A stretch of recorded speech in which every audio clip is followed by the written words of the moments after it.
we'll join all of them together so we have all the data in one big map. Brian Voltner is leading his students through a few of the steps it'll take to turn hundreds of student surveys into a single map. We're really going to be able to see what routes are used the most. And that's going to be good evidence for how and where they can allocate funds for repairing stuff. This is Voltner's fourth year of teaching a class on Geographic Information Systems, or GIS. It's one of the electives that's part of Hoover High School's Information Technology Academy. We wanted to get a new career path opportunity for the students, and we had been hearing that GIS was a growing field. Joe Punsalon is already part of that growing field. Businesses can use it to find out where's the best place to fit their business. GIS can do that for you.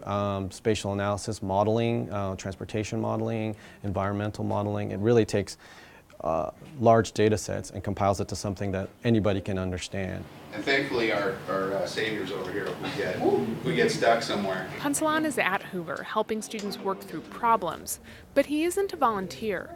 The student maps are part of a project called City Heights Urban Greening that his firm, KTUNA, is working on for the city of San Diego. What we're doing is improving the major corridors in City Heights in terms of stormwater treatment, bicycle and pedestrian facilities to essentially get more people walking and biking within City Heights. All those student surveys will help his firm compare the streets students use to walk and bike to school to those that get the most car traffic.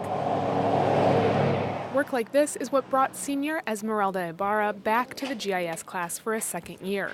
I like the projects we work on because we do not just projects that a teacher makes up, but they're actual projects that help the community. Voltner started looking for community groups the class could complete projects for a couple years ago.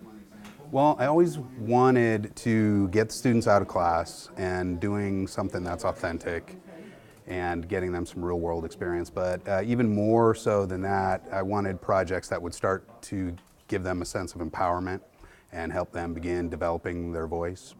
Ibarra is one of the students who has taken that opportunity to speak up seriously. Last year I worked on 2 projects. One of them was with Casas Saludables. It was to advocate for people with housing issues. And then I also worked on another one where I presented to City Council, and that was to amend some laws for housing chickens, goats, and bees. Voltner has the students treat their community partners like clients. Along the way, we have check-ins with the client, and that's a way of assessment to make sure that the students are, first of all, meeting their needs, but along the way they're also learning the content of the course. And Punsalon says they couldn't get better hands-on experience if they were working alongside GIS professionals. This data entry is what we do almost every day. So it's the beginning steps of the data process, data collection phase of almost any project. For senior Jimmy Rodriguez, showing off their final products that can help improve his community is the best part of the class. I just like it because I'm able to use my public speaking skills more, and I like to be a leader at times. And through this class I've learned, like, when I can't be a leader, I can lead from behind as well. Rodriguez wants to be an interior designer, not a GIS professional. But Voltner, the teacher, says preparing students to be successful in any future workplace is the real goal of courses like his. They have to learn how to set and meet deadlines, set and meet goals, organizational skills. As you've seen, data management is key. So there's a lot of that, and working with adults, working in groups and teams, working for a supervisor, all of those kind of skills are going to help them no matter where they go.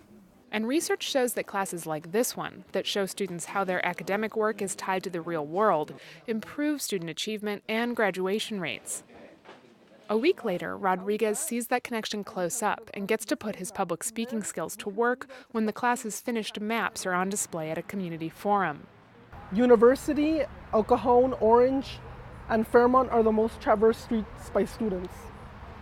So the next steps of this project are that we will be giving this information to KTUNA, and from there will be a report that will go to the city of San Diego, and it will show the 12 or 10 narrowed down streets that are most likely to be fixed.